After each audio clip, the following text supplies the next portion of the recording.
faire le boulot pour lequel Aux à la maison pour pousser la vie des gens. tu as raison de faire. Aux à la maison pour ça ma télé. Tu as raison de faire des pluies dans la présence de Dieu. Aux à la maison pour ça ma télé, nous sommes aux enseignements. Parce que dans la maison de Dieu, tout s'écrit. Pour être la casa de la voisine de Dieu, c'est dans la temple. Tout s'écrit. Dieu se donne ce qu'il y a. Donc nous allons pousser à avoir des cris de joie. Tu peux faire sous le magasin.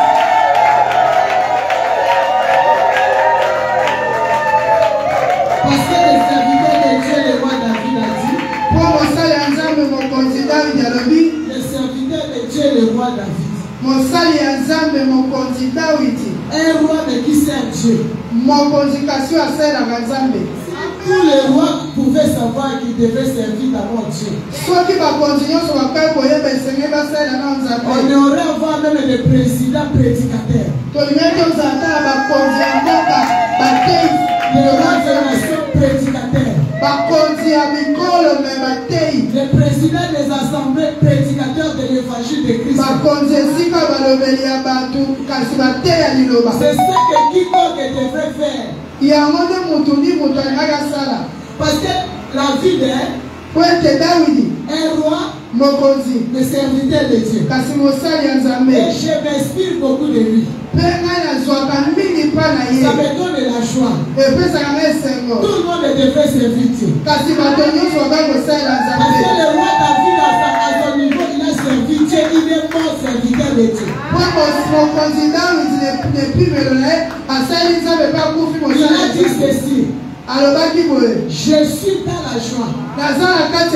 Ce n'est pas quand on me dit allons dans une fête de mariage. Ce n'est pas quand on me dit il y a une nomination là-bas, allons là-bas. Non. Je ne suis pas dans la joie parce qu'on m'amène dans une réunion quelconque. Non. La plus grande joie pour moi, c'est quand on me dit allons dans la maison de l'Éternel. Donc quand on entre dans la maison de l'Éternel, peu importe ce que tu as comme problème, peu importe les attaques, les outrages, les réclamations des sorciers, le fait que je suis entré dans la maison de l'Éternel, je suis dans la joie parce que c'est là où le Seigneur va piétiner tous les combats que j'ai. C'est là où il change la mort à la vie. C'est là où il change la malédiction à la bénédiction. C'est là où il change les condamnations à la délivrance, à l'élévation. C'est là où il fait la différence entre ceux qui cherchent Dieu et ceux qui ne le cherchent pas. Donc tu vas manifester la joie.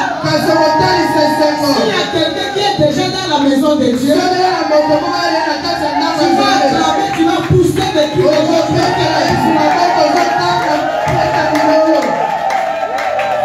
Je n'ai pas évité de difficulté.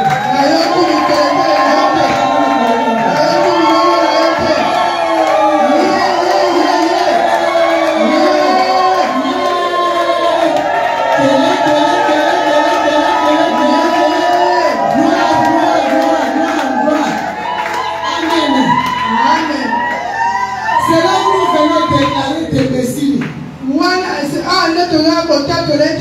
Fini le défi. Il n'y a plus de défis, plus de doute. Jésus-Christ est Seigneur. Il y a encore quelque chose que tu vas voir. Clamer le Seigneur et pousser des cris de joie. Parce que c'est le dernier dimanche du mois d'octobre. De la même manière où tu te sépares avec le dimanche du mois d'octobre, tous les erreurs sont en train de devenir le passé. Tous les échecs, ça devient le passé. La santé de toi, ça devient le passé. Nous, on ne regarde plus en arrière. On regarde devant.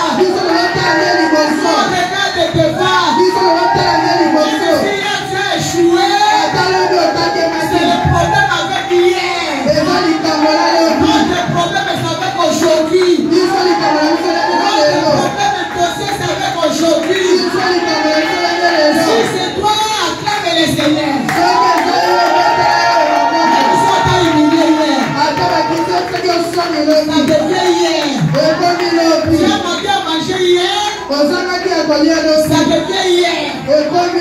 Ce n'est plus aujourd'hui. Aujourd'hui, c'est aujourd'hui avec Jésus. Alléluia. Amen. C'est un mystère. Jésus-Christ est Seigneur. Le Saint-Esprit est merveilleux. Nous bénissons le Saint-Esprit parce qu'il va glorifier le nom de notre Seigneur ce matin. Le Seigneur qui nous a donné le programme de 21 jours. Et nous avons fait déjà 2 semaines. Demain, nous commençons la 3e semaine. C'est un programme qui s'est fait avec un grand succès. Nous avons vu la main de Dieu. La puissance de Dieu. Et Dieu a montré à chacun de nous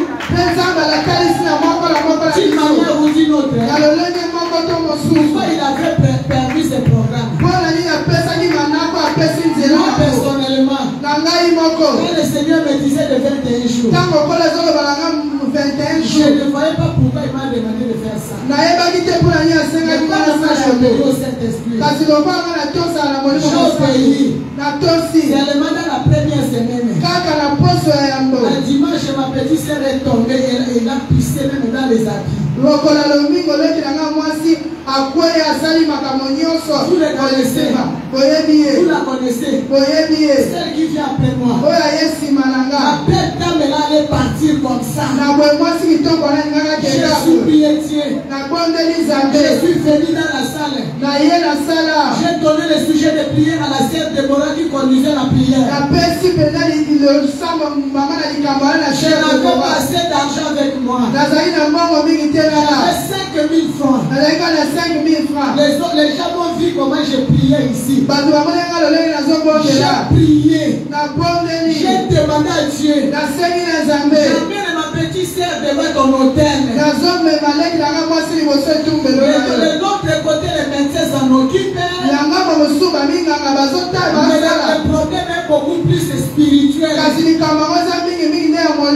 Permet à ma petite sœur de vivre. J'ai encore besoin d'elle. Beaucoup de choses que nous allons arranger dans la famille, il faut qu'elle soit là. Sa présence c'est même beaucoup d'utilité. J'ai pleuré. Elle ne se connaissait plus. On l'a amenée à l'hôpital. Maman José est allée la rendre visite. Elle ne reconnaissait pas Maman José. Elle a tourné la face contre lui. Elle ne voulait pas regarder Maman José. Maman José, il faut lui faire la prière de renoncement. Quand Maman José devait parler pour qu'elle puisse prononcer des mots, elle dit Maman José non. Il y a une femme qui me dit de ne plus parler. Et elle n'a plus parlé.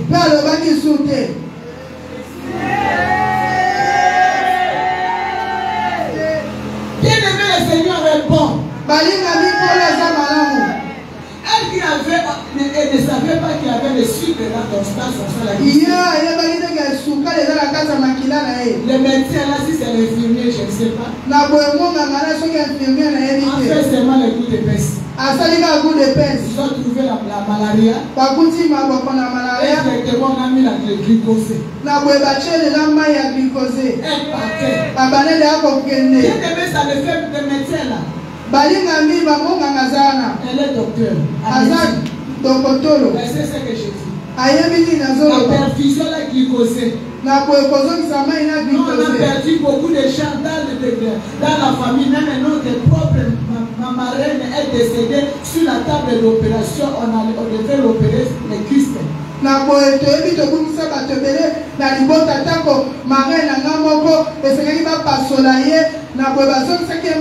compose la perfusion la glucose. Pour les autres, ça ne fait même pas 1 minute. C'est l'arrêt cardiaque. cardiaque. Mais ma soeur, toute la perfusion entrée dans le corps, mais elle se jetait. Elle convulsait. Finalement, on a libéré de l'hôpital. On écrit et Yaya ici, ça ne va pas. On a libéré Fifi. Chaque hôpital, lui, ils sont partis, même chez l'équipagiste. On a refusé parce qu'elle convulsait. Et finalement, on a dit d'aller à Saint-Joseph. Dès qu'on m'a dit Saint-Joseph, j'ai dit non, Seigneur. C'est que Saint-Joseph, c'est pour aller mettre à la mort. Non, Seigneur, pas Saint-Joseph. Pendant que je priais, le taximan l'a fait descendre là au sol. Et un taxi a surgi dans les vitres. Il a pris. Il a amené dans une clinique. Et dans cette clinique-là, dès qu'il a fait descendre ma petite sœur, on voulait lui donner l'argent. Il a dit non, je ne prends pas l'argent. Je suis venu seulement pour la sauver. Et il est parti. On a laissé ma petite sœur. Dès qu'on a checké les sucres, 400. La tension. 21. Donc elle était partie. Elle ne connaissait personne. Toute la nuit je n'ai pas dormi. Toute la matinée je ne me suis pas reposé. J'ai dit Seigneur pitié. Je sais qu'elle est déjà morte. Mais le prière que nous avons fait de 21 jours. Entre temps les jeudis. Elle est venue me voir. J'étais avec le pasteur. Après la prière de jeudi.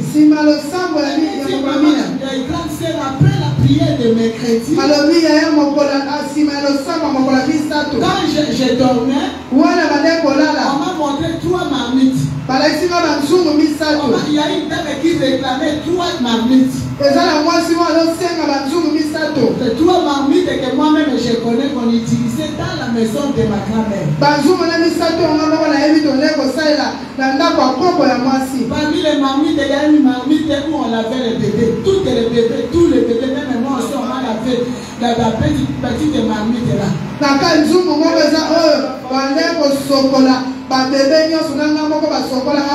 En Guitétel, on appelle ça Lokia. Il y a l'autre petite marmite, toutes les marmites là, ça devient foutu, c'est même plus même. On ne lave même pas ça. Quand on faisait les cafés, chaque matin, tous les gens du village venaient prendre les cafés avant d'aller au champ. Café,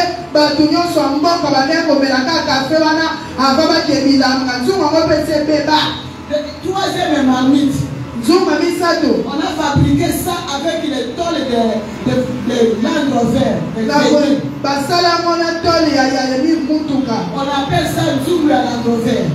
On appelait ça la marmite de la Rover. Et une dame est venue lui voir dans les songes. Vous avez fait disparaître les 3 marmites de la famille. Où sont partis les marmites? On accuse, c'est moi qui ai fait disparaître les 3 marmites. Et ils doivent préparer. C'est les marmites où ils préparent la viande. Et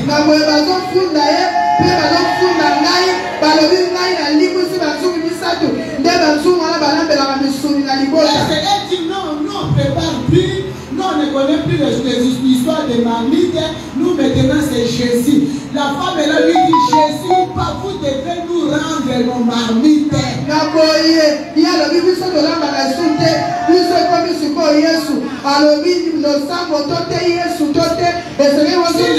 Si le Seigneur a permis ces 21 jours, c'est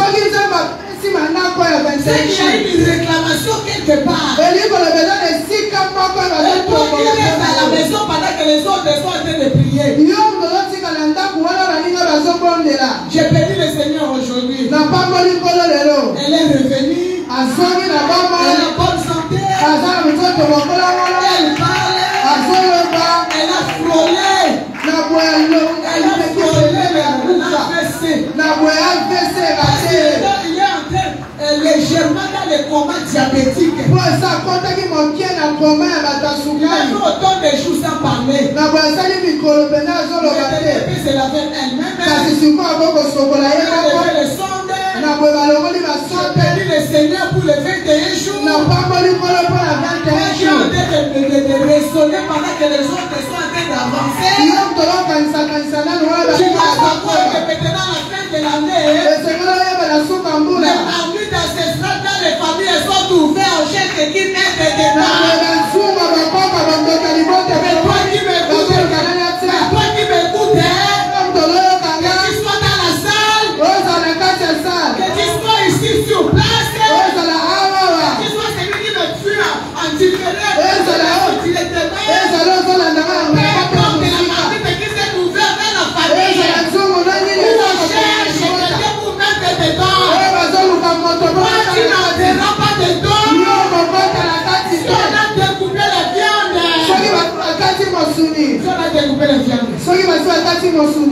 on a mis dedans. Pendant que tu pousses un cri, pendant que tu te lèves et tu cries Jésus, tous les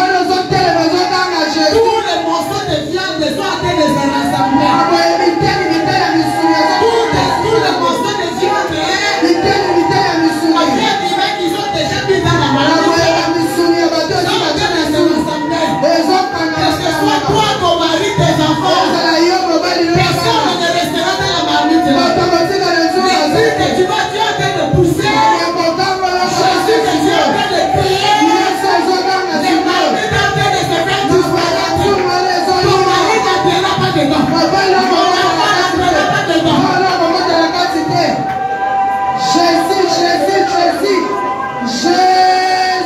pas.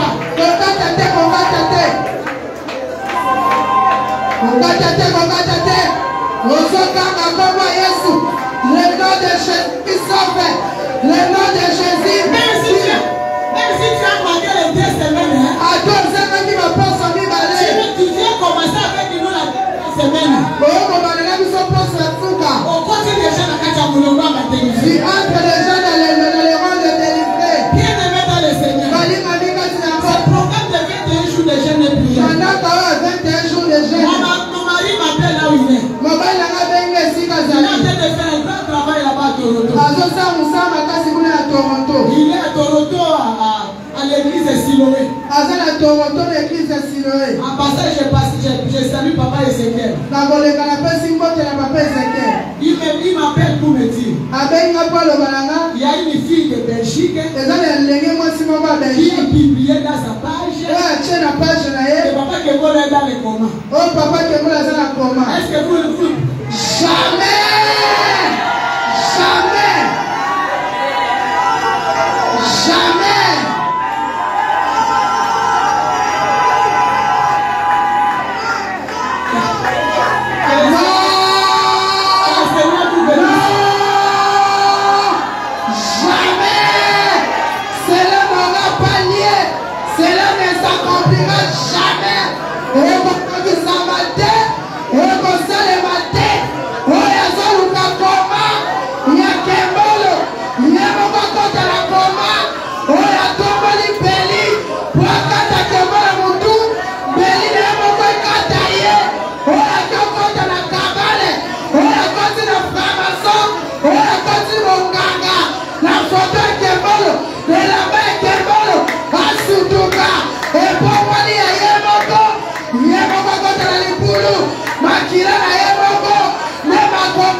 Alléluia. La fille a écrit. Vous voyez même là son église. Nous suivons de là, il venait par là. tozolanda balayi bazate. Même les lives qu'il a toujours fait le matin, il ne les fait pas. Ata balayi basaka na ntongo asala ngo sute. Pendant que papa Kembolo là-bas, dans le pays de froid là-bas au Canada avec son fils.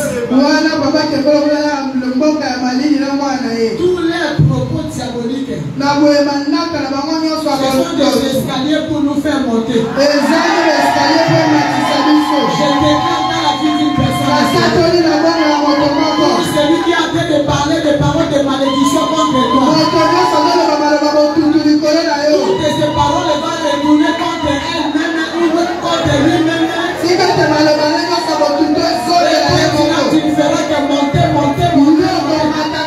Les paroles de condamnation sont des escaliers. Les paroles de malédiction sont des escaliers. Les malédictions sont des escaliers.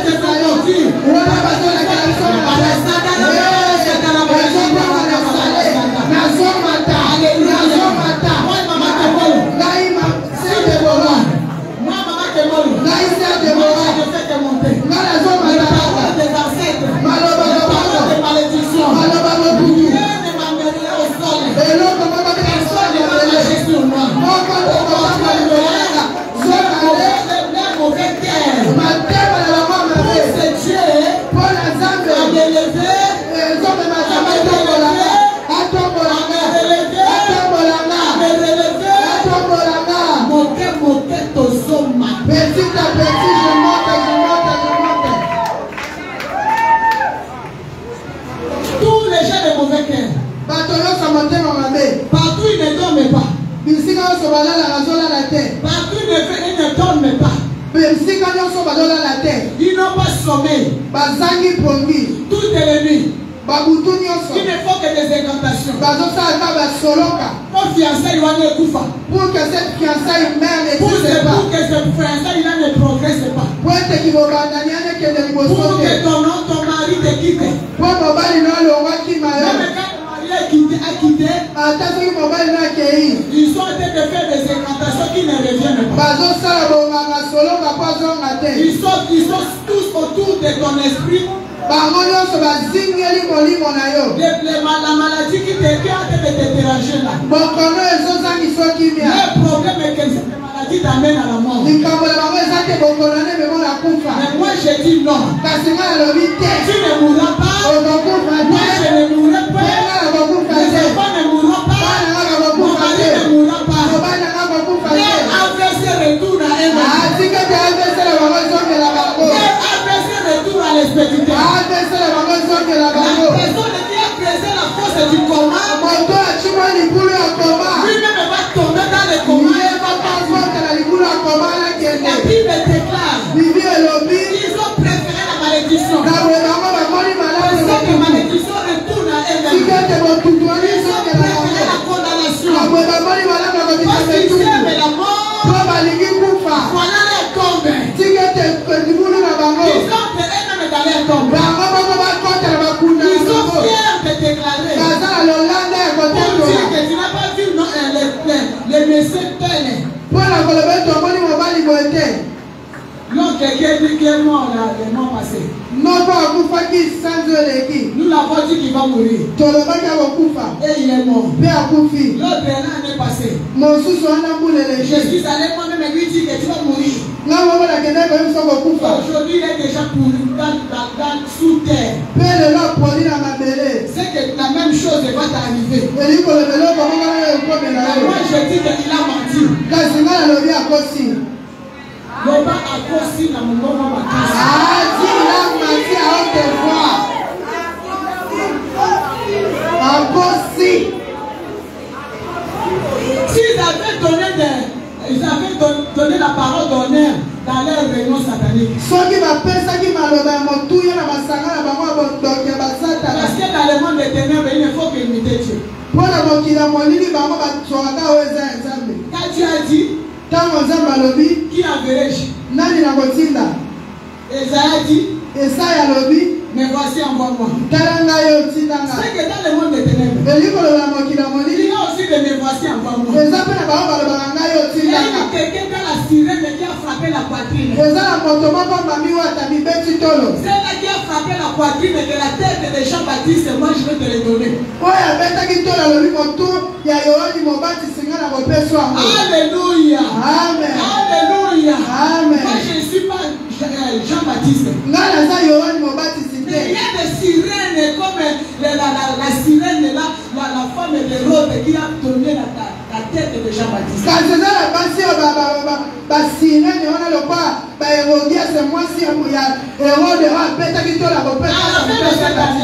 Le Seigneur a dit, la fête sera terrible. La fête sera terrible dans le monde de ténèbres. Ils sont en train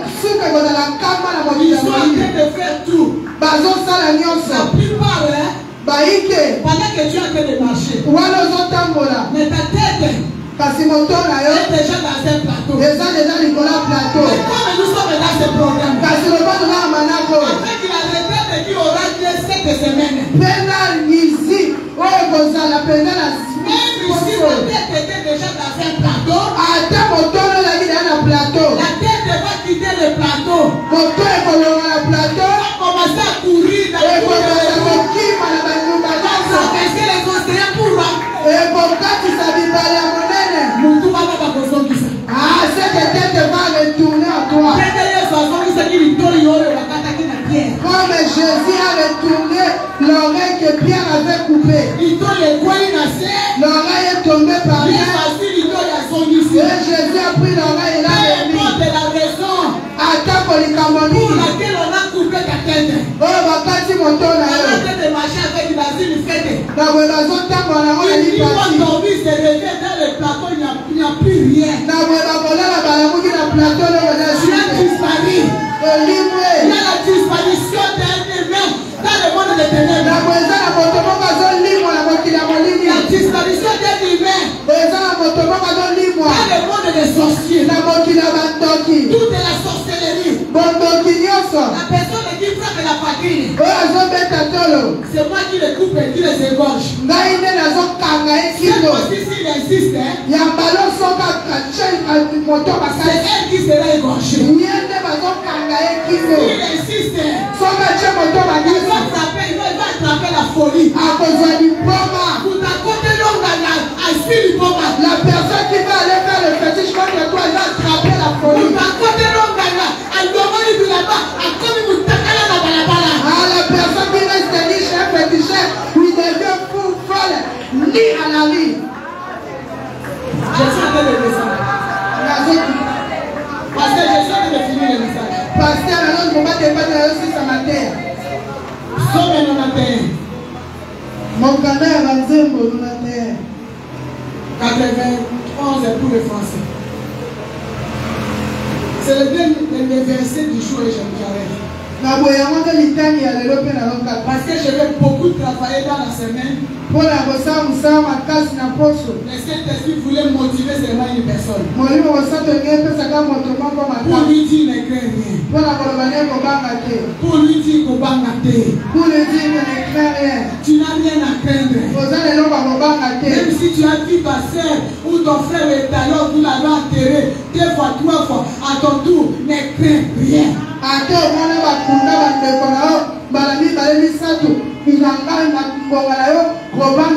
Même si tu as déjà vu l'oncle qu'on a attaqué, il a été attaqué, il a dit on l'a eu par la sorcellerie. Mais toi, Dieu te dit que tu n'es pas comme tout le monde.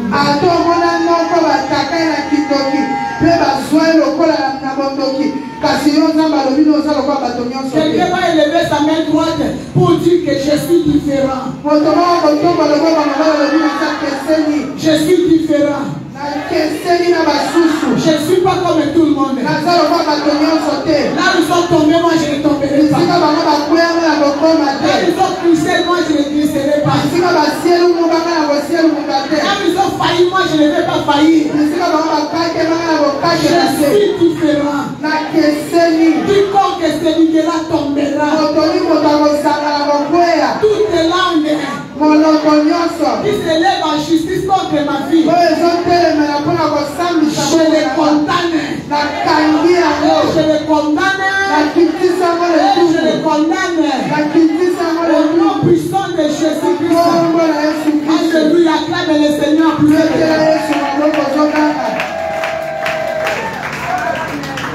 Amen. Alléluia. Amen.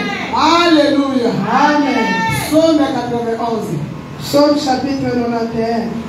10 à 11. Le verset 10 jusqu'au verset 11. Alléluia. Je lis au nom de Jésus-Christ. Aucun malheur ne t'arrivera. Aucun fléau n'approchera de ta tente. Car il ordonnera à ses anges de te garder dans toutes tes voies, parole du Seigneur. J'attends que tout le monde me dise Amen. Le Saint-Esprit dans la joie quand quelqu'un dit Amen. Aucun malheur ne t'arrivera. Alléluia. C'est qu'il y a des malheurs qui arrivent aux gens. La nuit, il prononce un malheur et les malheurs, les matins, ça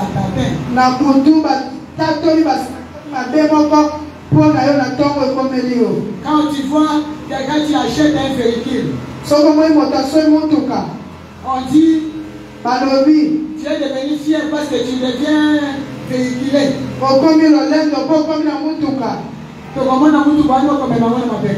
On verra, tu vas transporter ces véhicules dans tes épaules. Ce sont des choses réelles. Moi j'ai fait la mission avec mon mari à Matadi. C'est que nous avons acheté une voiture là-bas de Mercedes. Notre première voiture dans mon foyer. Et cette voiture nous a fait ça. Des accidents. Des voleurs et des voleurs. Nous sommes on habitait à Montfleury. Et à Montfleury, là-bas, on voit un voleur va entrer dans la parcelle. Il va enlever le pare-brise de la voiture. Voulant monter avec ici pour escalader le mur avec le pare-brise. Alléluia. Amen. Le pare-brise est tombé, c'est brisé. Lui a manqué, nous aussi on a manqué. On doit toujours acheter pour remplacer. Et pendant qu'on priait, le Seigneur me montre la route on devrait apprêter pour marcher avec la voiture. La route pleine de manteaux. Des cailloux, il n'y avait même pas moyen de péter. Et mon mari a pris la voiture, a mis sur sa tête. Au lieu que la voiture porte la personne, c'est la personne qui porte la voiture. C'est comme ça, il y a même des entreprises qui sont maudites. On te prononce de manière tout le temps dans tes entreprises, partout où tu travailles. Au lieu que le travail t'apporte le bonheur, c'est toi qui porte la malédiction à cause du travail. Tout l'argent passe dans les maladies, dans les problèmes. On va t'escroquer par là, on va t'escroquer par-ci. Comme un autre maman qui m'a dit, il va donner plus de $2000 pour faire le visa. Il n'a même pas le visa. On commence à lui dire, tu dois chercher moyen d'aller en Afrique du Sud. À partir de là, tu vas prendre l'avion pour aller au Canada. Oh, l'argent j'ai donné ici. Les passeports on donne ici. Vous ne me donnez pas les passeports. Comment on va aller en Afrique ici sans passeport? Où tu vas prendre le Boubachi. Tandis que l'argent a fait quoi? Elle est partie. C'est comme ça. Quand tu as l'argent, tu ne peux pas bâtir. Tu ne peux pas construire parce que tu dois dépenser, ça part là-bas, finalement tu te retrouves et tu as même vide, tu ne peux pas faire même des affaires parce que toute la vie est maudite. Mais pendant que je parle, la malédiction a en train de quitter une personne parce que tu as dit aucun malheur ne t'arrive.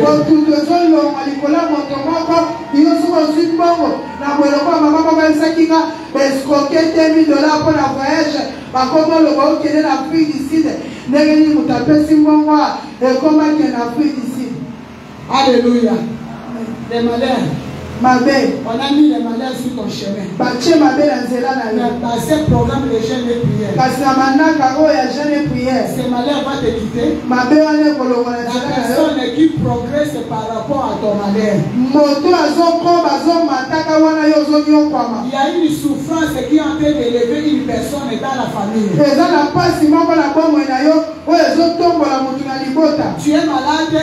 Soki oza na bokono. Il y a quelqu'un qui est en train d'exceller. Moto moko azokende likolo On te vole par-ci par-là. bazoyipa Il y a une autre qui construit des maisons. eza na moto mosusu azotonga bandako. Toi, tu es en train de marcher dans la souffrance et dans la galère. yo ozotambola na pasi na konyokwama. Mais il y a une autre kasi eza na moto qui mosusu s'achète des voitures. oyo azosombaka Mais Dieu mituka. te dit, kasi nzambe alobi na yo cette fois-ci, aucun malheur n'est arrivé. yambalo mabe moko te bokomela Yesu yo. atelemi etengela banjelu na ye. Ah, Dieu lui-même s'est élevé avec ses anges. Parce que l'autre qui, dans le livre de Luc, Soko tangi na mokanda ya Luka. le monsieur qui ne voulait pas mourir là, c'est qui?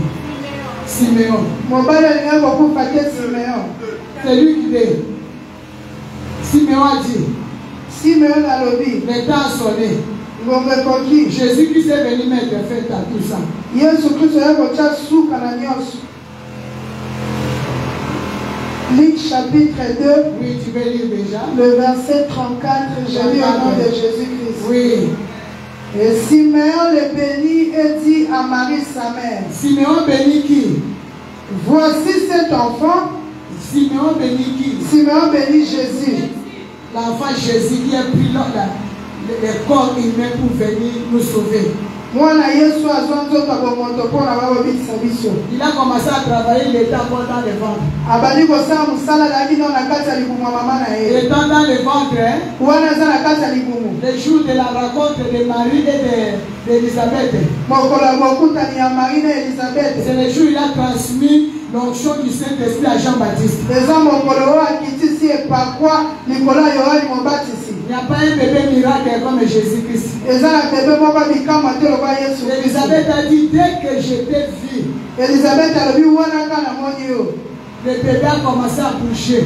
Mwana ningai na libumu na ngai. L'onction et pakolami à Jean-Baptiste, c'est le jour de la connexion. L'onction de Jean-Baptiste eza mokolo ya bokutani ya Marie na Et Elisabeth. maintenant qu'il est né, Boye sikoyo il y abotami. a un monsieur qui l'attendait. Eza na mobali moko alai kozela ye. Aboya kokufa. Il a refusé de mourir. Siméon aboya kokufa. Simeon a refusé de mourir. Siméon, Simeon. ça peut être toi. Simeon ekoki kozala yo. Tu as une promesse. Oza na elaka. La promesse est là, Elaka eza mais wana. il y a un obstacle qui est la mort. Kasi eza botelemeli moko eza kufa. Qui ne te permet pas de vivre la promesse. Oyo ezopesa nzela te obika elaka. Siméon avait dit, Kasi Simeon alobi. moi Siméon, Ngai Simeon la. peu importe le poids de l'âge, Na boye atako mokumba ya moi je ne mourrai pas. nga na kokufa te. Jusqu'à ce que mes yeux voient. Kino ntango miso na ngai mona.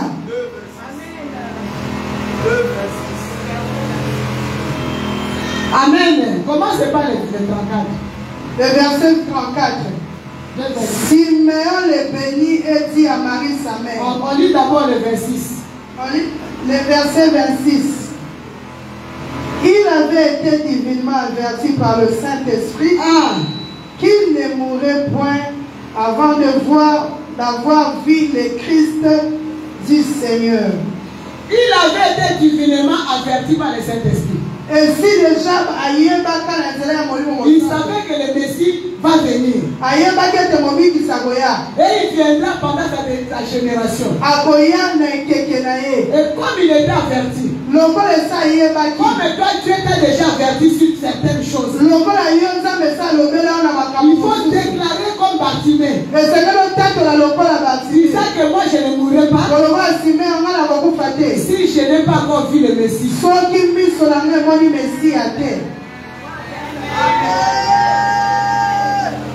Même si tu es convaincu que tu vas mourir.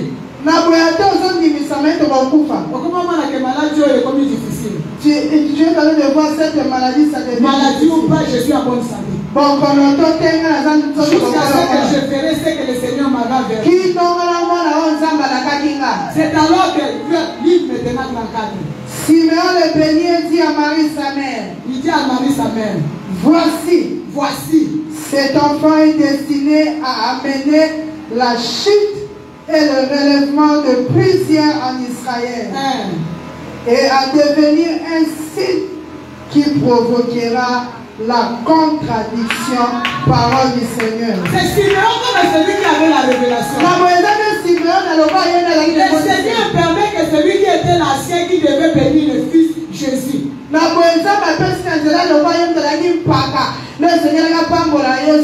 pendant qu'il est en train de bénir Jésus, il commence à prophétiser. Cet enfant n'est pas comme tous les enfants. Cet enfant, c'est un prince qui se diffère avec tous les princes et les rois. Sa venue est scandaleux. Ça va changer beaucoup de choses. Et nous maintenant, nous sommes en train de vivre ça. Quand nous croyons à Jésus, dès que tu reçois Seigneur et Jésus qui comme Seigneur, automatiquement tu es connecté à cette prophétie-là. La prophétie-là. Tu vas dire que Simeon n'était pas un alcoolique pour dire quelque chose qu'il a dit.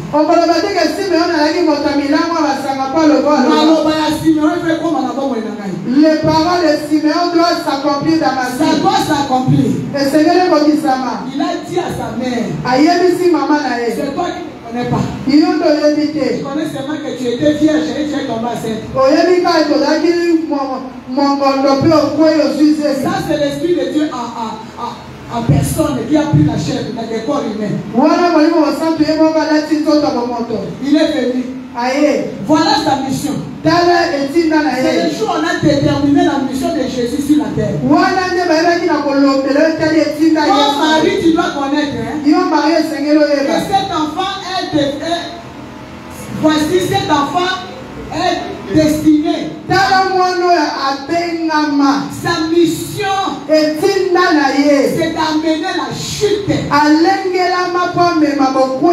le relèvement de plusieurs. C'est-à-dire, quand l'enfant est venu,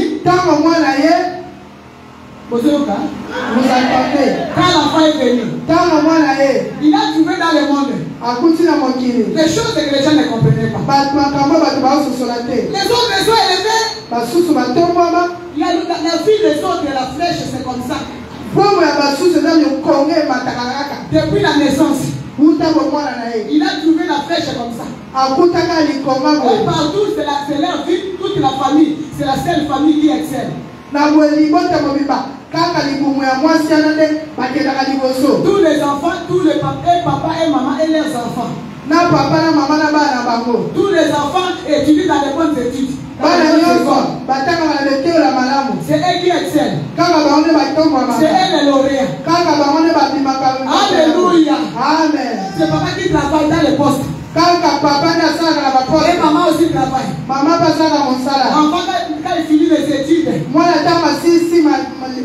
papa ça passé qui les gens c'est là pour la balle. Papa j'ai tracé le chemin pour les enfants. Mais ils sont nés 8 dans la famille. Il n'y a que le seul qui a fait la flèche comme ça. Les 7 autres. Et les enfants. Et mariage de médiocrité. Le mariage de médiocrité. Les études des enfants, médiocrité. Pour payer même les minervants, c'est tout un problème. L'enfant va lutter. Va lutter pour avoir le diplôme. Les diplômes sont en train de pourrir dans la maison. Alléluia. Amen. Pour manger, pour enterrer, pour soigner des maladies, on doit faire le recours au seul arbre qui est levé dans la famille qui porte des fruits. Il faut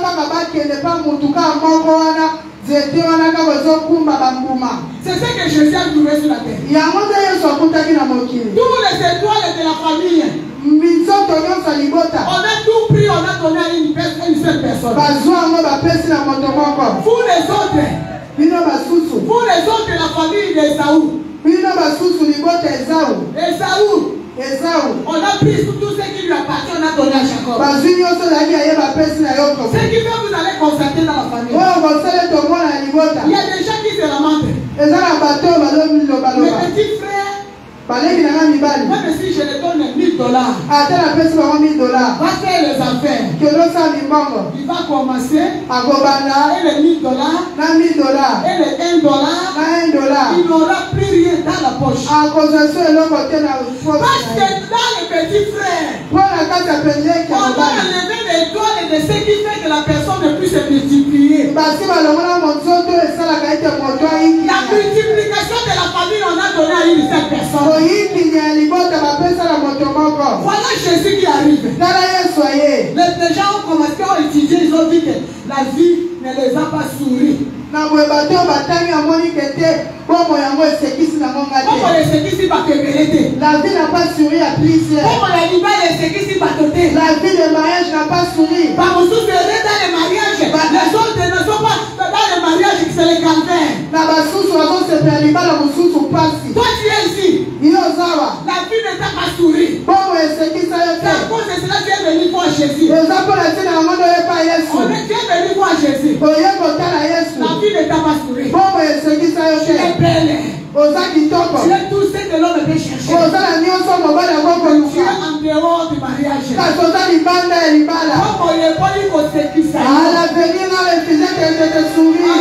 cela, Jésus est venu sur la terre. Pour faire rire. C'est là qu'on a privé de rire. On a privé la joie. On a couvert toute la famille. Et on a ouvert l'esprit d'une autre personne.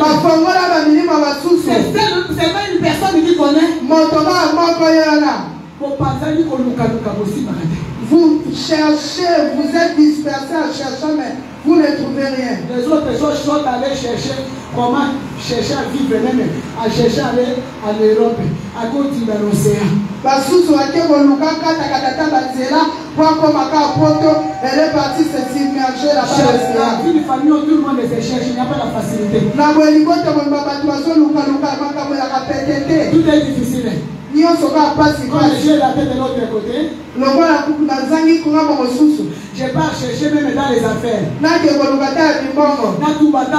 Zéro. Que je puisse faire je vais vendre même les tomates zéro. Que je vais vendre même la friperie zéro. La même manière où tu commences, la même manière où tu tombes. C'est à cause de là que Jésus qui s'est venu. Pour venir relever que ceux qui tombent. Pour faire les noms avec les noms des gens qu'on a effacé les noms sur la terre. C'est Jésus-Christ, c'est la porte de permis. C'est Jésus-Christ qui est venu pour nous relever. Si tu pries bien, la famille va constater un changement. C'est toi qui vas commencer à faire la différence. C'est toi qui vas commencer à relever la tête. Ce qui fait que dans la famille, quand tu viens voir le bébé Jésus, Jésus là qu'on a prophétisé par Siméon, sois sérieux dans ce que tu fais. Ne fais pas un pied dedans, un pied dehors. Il faut avoir les changements comme le nom dans sa Roko se venait de dire. Tu peux faire la différence. Mais tu es dans l'alcool comme tous ceux qui ont échoué dans la famille. Tu peux faire la différence avec Jésus de Siméon. Mais toi tu es dans l'impudicité. Tu peux faire la différence comme Jésus de Siméon. Tu es dans les songi. Comment tu vas faire la différence? Parce que là-bas, le travail qu'on a donné à la famille, c'est la haine, c'est la rancune, c'est la jalousie, c'est les songi. Tu parcours toutes les maisons pour aller parler des gens que tu connais. Mais d'abord, un frère dans cette ville-là. Suis d'abord les bébés que Siméon avait prophétisé. Lui, il a dit que cet enfant est destiné. Il faut entrer dans la destinée de Jésus pour faire ta propre destinée qui diffère de la famille. Je voulais que quelqu'un finisse ça. Je vais répéter. C'est une révélation. Parce que Siméon a dit que cet enfant est destiné. Quelqu'un me comprend? Siméon a dit que cet enfant est destiné. Jésus-Christ est né avec une destinée. Il n'était pas pour lui, mais pour la personne qui croira à lui. Et si tu veux changer la destinée, quitter la destinée de malheureux, tu entres dans la destinée de Jésus en mettant en pratique sa parole. Tu vis la parole de Dieu pour vivre la destinée de Dieu par Jésus. Acclame le Seigneur. C'est ta part destinée pour amener la chute et le relèvement. C'est automatique. Quand tu te colles à Jésus, Jésus te relève et rabaisse les autres. Au même moment, comme la cérémonie qui avait fait Jacob avec les deux enfants de Joseph. Au même moment, il a élevé l'air, il a descendu l'autre. Joseph a dit, papa, mais c'est celui, il a dit, mais il a déjà fait. Parce que c'était le lien à lui-même. C'est ce que son père avait fait. Il a pris la bénédiction, il l'a mis sur lui. Et il a mis la malédiction sur Esaü. C'est ce qu'il est allé faire dans la vie de ses petits-enfants. Et toi maintenant, la famille, ont élevé les gens par la sorcellerie. Les autres par le compte. Mais Jésus-Christ est venu pour relever ce qui était abaissé et descendre ce qui était élevé indignement. Vous êtes fâché. Tu ne vois pas que le Seigneur commence à t'amener dans l'établissement. Regarde pas l'âge. Même si tu as 60 ans, c'est encore possible. Alléluia. Amen. Tu peux avoir des sociétés. Tu peux faire des affaires qui vont produire. Et tu auras des travailleurs. Le Seigneur par toi va diminuer le chômage. Le Seigneur va te donner l'intelligence. Le Seigneur va te donner l'intelligence pour exceller. Chacun une personne qui va impacter. Toi qui as un projet d'affaires, projet d'avenir, projet de construire. Pendant que je suis en train de parler, toi tu es ici, tu as beaucoup d'ambition, mais tu as beaucoup de combats, beaucoup d'opposition. Mais aujourd'hui, le Dieu de Jésus-Christ, de Siméon, le papa Siméon qui a prophétisé par l'Esprit Saint, te dit que ce que tu vas faire, ça va se réaliser.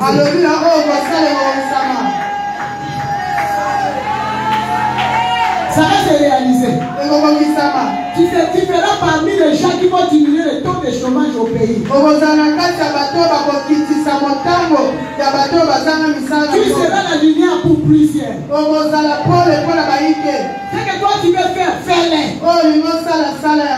Alléluia. Amen. Et à devenir un signe. qui provoquera la contradiction. Un signe qui va provoquer la contradiction. La contradiction. Eux-mêmes seront contredits par leurs propres paroles. À partir de maintenant, il y a des contradictions dans la vie d'un enfant de Dieu.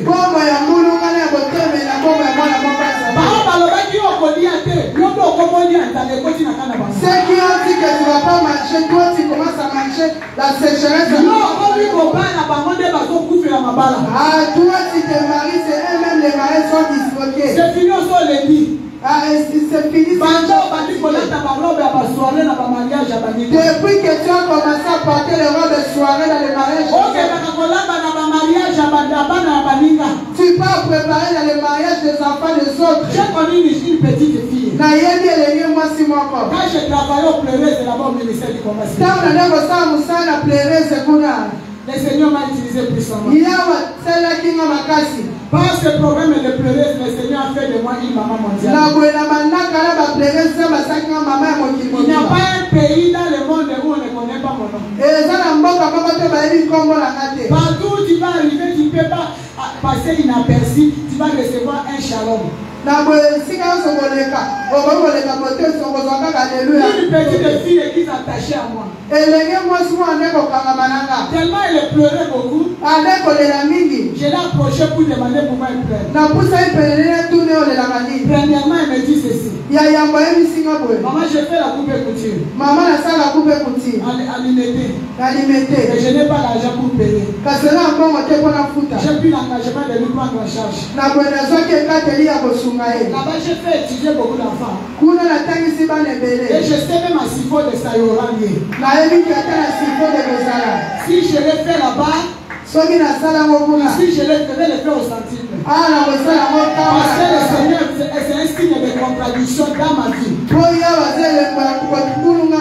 vais étudier cette fillette. Elle est tout mince.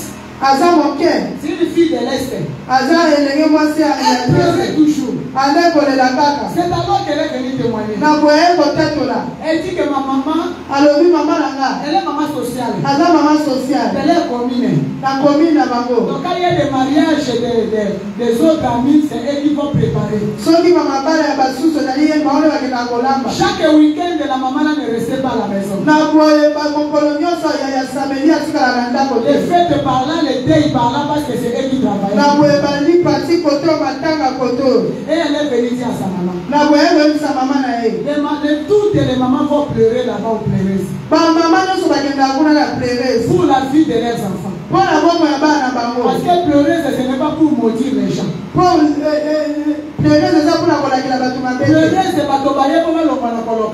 Le Pleureuse, les gens sont venus pour sortir dans la société. Si Pleureuse commence à maudire les gens, ce n'est plus l'objectif de Dieu, l'esprit de Dieu n'est plus là.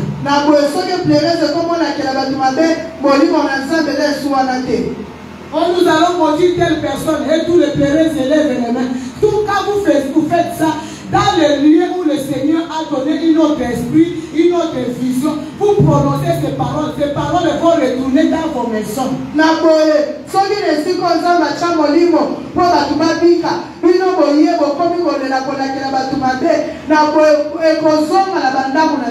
Oh, vous savez que attaquer papa Songolo, attaquer Wane Kozoma Nantako Nayo, Nayo Mutozope sa sujet à prière, Nabao Bazon Timayo, retour dans vos maisons.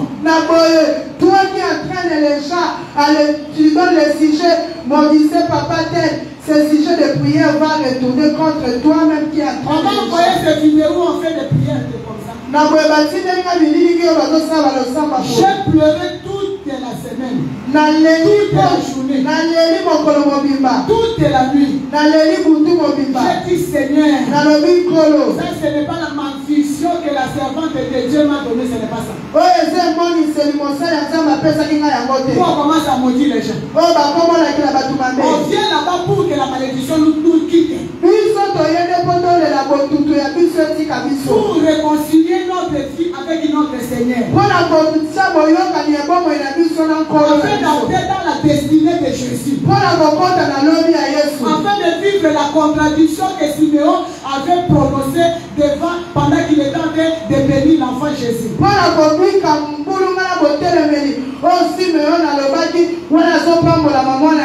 Alléluia. Amen. Alléluia. Amen. C'est alors que la fille là vient me dire. Elle dit, j'ai dit à maman, pourquoi tu ne viens pas pleurer? Les mamans sont en train de témoigner pour les enfants. J'ai vu une maman qui est venue avec son enfant anémie SS. Qui est guéri, qui s'est marié, qui a eu même un enfant. Mais toi tu es toujours dans les réunions sociales et sociales, mais tes enfants tous ne sont pas mariés.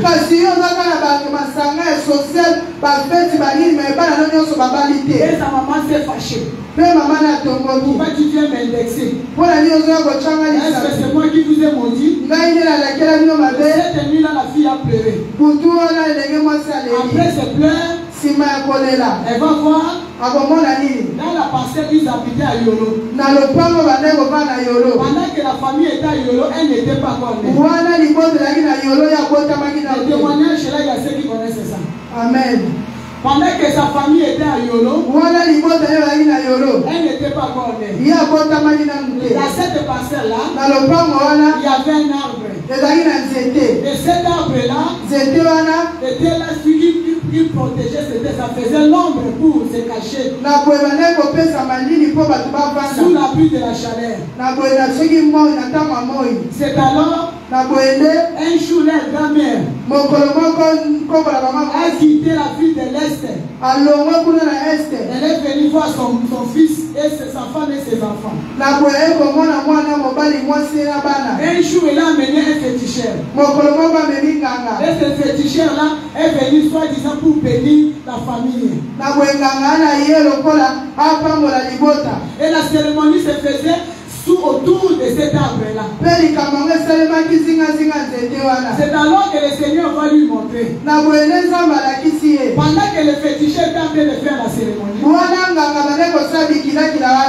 que le féticheur est en train de laver les enfants, il y a un esprit qui creusait un trou sous l'arbre. On a mis tout le bagues, les robes et les mariés, tout qui concerne la famille, les bénédictions, les diplômes. On a mis sous cet arbre-là et on a couvert.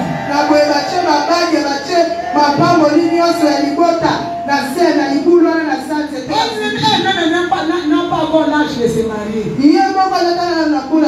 Mais elle pleurait pour ses grandes sœurs. Imagine de ses grandes sœurs qui s'est mariée. Ils ont fait un grand mariage. Le mariage s'est arrêté à la nuit des noces. Qu'est-ce qui s'est passé? Ils ont vu seulement la grande sœur venir avec ses valises et dire je ne veux plus de mariage. Ceux qui vont au mariage ne font pas 3 mois. Parce que le mariage est sous les arbres. Et c'est alors qu'elle a commencé à creuser. Pendant qu'elle est en train de creuser, il y a un serpent qui est sorti sous l'arbre. Il a dit que tout ça c'est pour moi. Qu'est-ce que pourquoi tu es venu me déranger? C'est alors là commencé à courir, à fuir. Et s'est réveillé. Et le serpent lui a dit fais attention à toi. Qui es-tu pour venir me défier?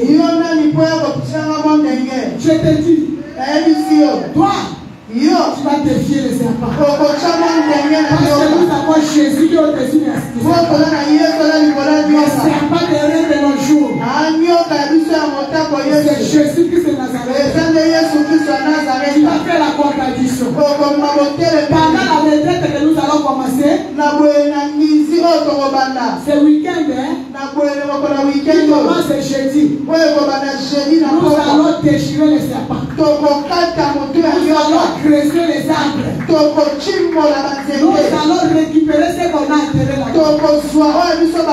Nous allons abattre les géants qui campent nos pieds. Nous allons adorer le Seigneur.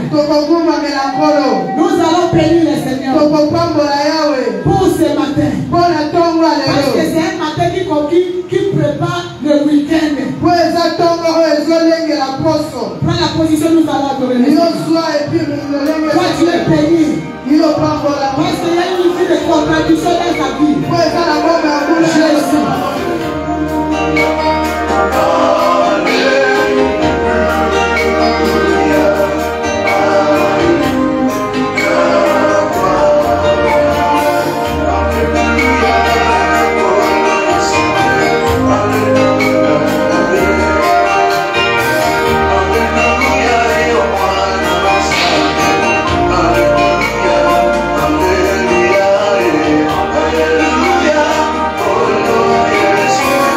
Hallelujah.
Lèvons-nous devant la présence de Dieu. Kaka na rythme ya miziki wana. Otomboli maboko na yo likolo. Kaka na rythme wana bien-aimé. Toza ya kotelema. Wana miziki ezopeta. Yocha maboko na yo kaka likolo. Tala molimo mosantu ye wana. Azosala musala. Molimo mosantu mbonga na ye koki. Pour ma contradiction. Oh, bien-aimé dans le Seigneur. Tu as demeuré dans la honte. Tu as demeuré dans l'humiliation. Tu as demeuré dans le pauvre. Le Saint-Esprit est présent pour élever la tête d'une femme qui a longtemps pleuré. Osala humilier ta mamolaï. Va humilier, va-t-il va Basi bache mutu dans le plateau. Déjà mis ta tête dans un plateau. Basi babongisi bakata yo mutu. Seulement décapité. Ah, bien-aimé dans le Seigneur. Élevé dans la présence. Le Saint-Esprit est présent. Le Saint-Esprit est présent. Bien-aimé, pendant que Komoli maboko na yo, Molimo Mosanto azo visiter yo. Molimo Mosanto azo visiter yo. Ah, le Saint-Esprit est présent. Le Saint-Esprit est présent, bien-aimé. Le Saint-Esprit est venu pour te relever. Jésus.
Tu as longtemps demeuré dans les ténèbres. Tu as longtemps demeuré dans l'humiliation. Bakibisela libala. Bakibisela mobali. Bakibisela mobali. Yandala. Rukala baba baba. Oh Jésus. On a détourné la face de ton mari. Jésus. On a écarté. Akala basaka ya baba. Indele bashana ya baba. Jésus, Jésus, Jésus. Yandala baba baba. Rukala basaka. Leka ya baba baba. Indele basaka ya baba. Rukala bayendele baba. Rikala bashaka. Leka ya baba. Dans ces 21 jours, ça commence aujourd'hui. Il y a beaucoup de bouleversements. Il y a eu un bouleversement. Il y a un bouleversement dans les cas de l'ennemi. Pendant que tu es en train de crier, les cœurs de ton mari, et son sang n'est pas d'ailleurs. Mon thème, mon mari, il y a papa.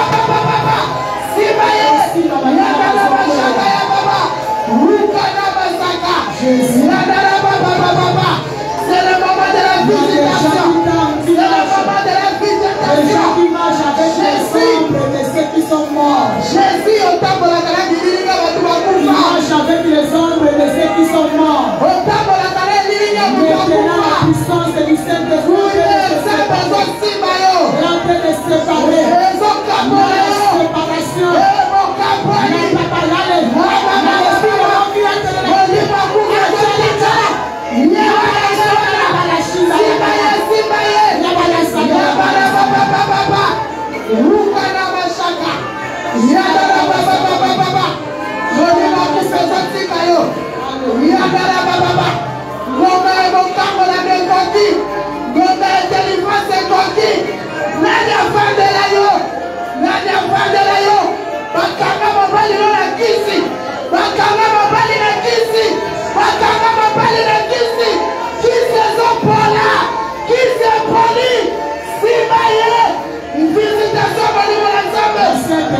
Oui, maman, tu es mal. La grâce de Dieu sur une personne. Je vous laisse quitter mon Si ce n'est pas ici, ça doit être ceux qui nous suivent en live. Il y a une dame, qui a le combat avec sa rivale. Son mariage, si elle appartient à la famille, la dame là, il a un problème avec sa rivale.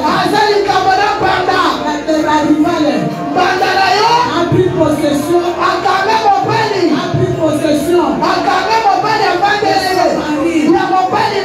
C'est le fétiche. On va manger beaucoup de fétiches. On va manger beaucoup de fétiches. Il a mangé avec le maintenant, le sang de Jésus est en train de nettoyer l'homme. Ceux qui s'abonnent par il y a une bouteille qui se casse. Une marée de se prise.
il dégage l'odeur. Il dégage un mauvais odeur. Oh, Pimisaka Solo. Il dégage un mauvais Oh, odeur. Pimisaka Solo.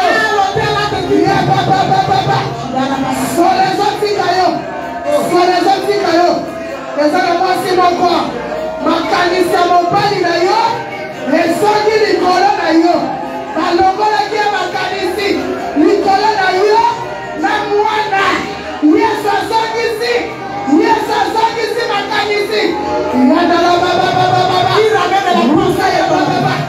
Ah, Jésus.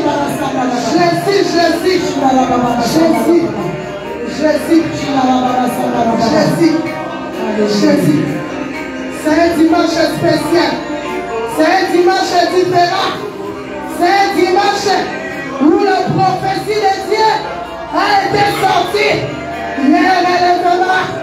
Dieu veut te relever. Dieu veut te relever. Avant Yahweh, et ça la mouvement. On vit tous les minutes à faire un jour. On vit finalement. Et ça dit, la silence va prière pour Kota. Yambalo de Sambalinga Yanolayo. Yambalo Sambalinga Yanolayo. La lobby Yambalo, c'est la récompense. Yambalo, c'est la réponse de Dieu.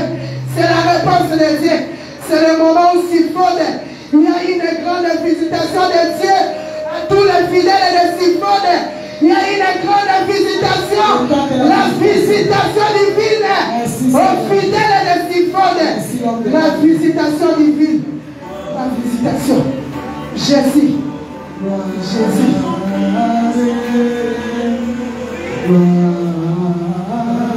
Chantez plus fort.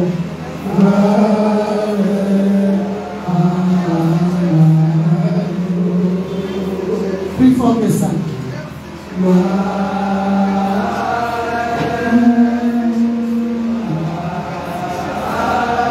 Jésus.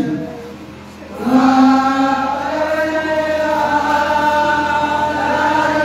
il est glorieux. Ah, tu es glorieux.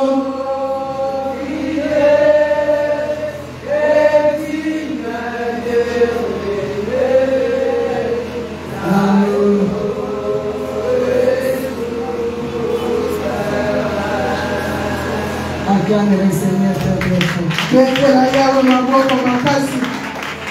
Bekela Nzambe maboko makasi.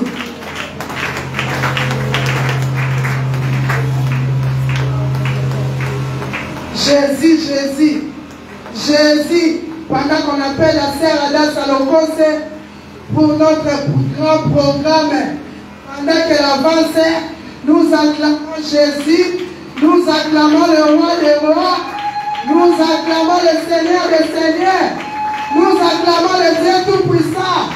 Amen.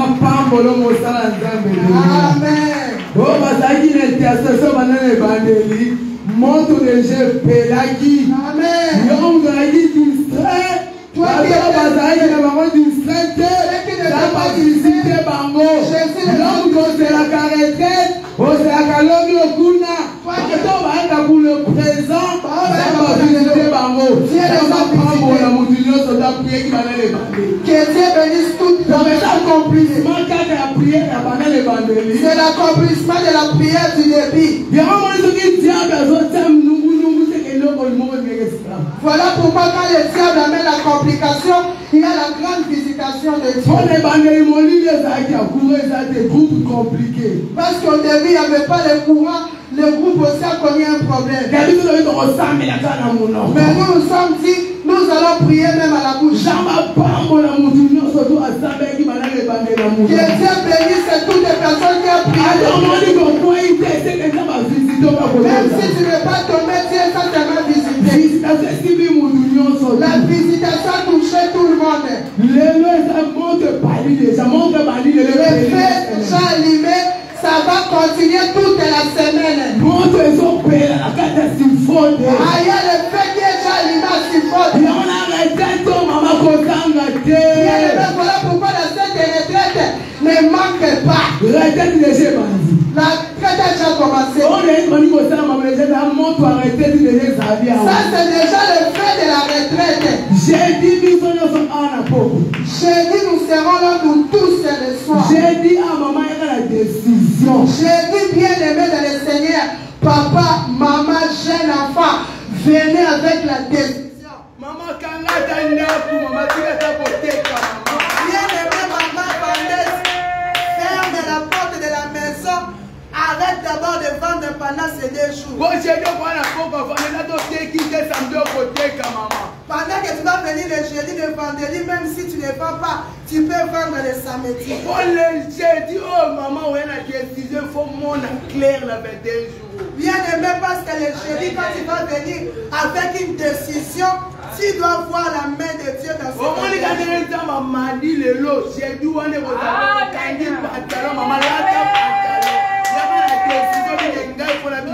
Bien aimé dans le Seigneur, quand tu vas venir le jeudi avec la décision, moi je dois sortir avec la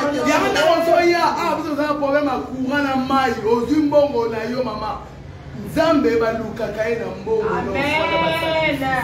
on les cherche avec les offrandes, les sacrifices.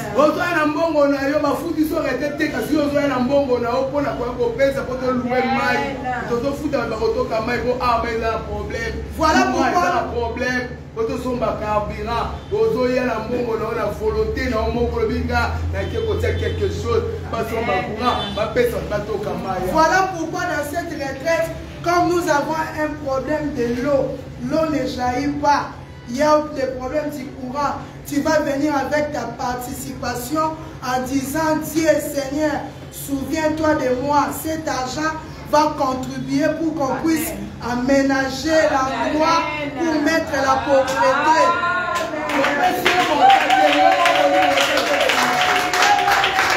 On n'a pas fixé un montant, mais si tu peux venir avec ton 2000 francs, 3000 francs, 5000, 10 dollars, 50 dollars, qui va aider pour qu'on puisse puiser l'eau, acheter les carburants, les produits de nettoyage pour bien entretenir cet endroit.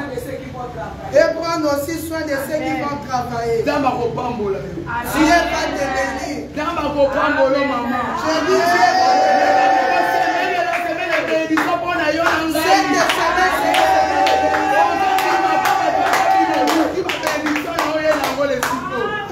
dis tu as tout ramassé aujourd'hui, toute la bénédiction. Le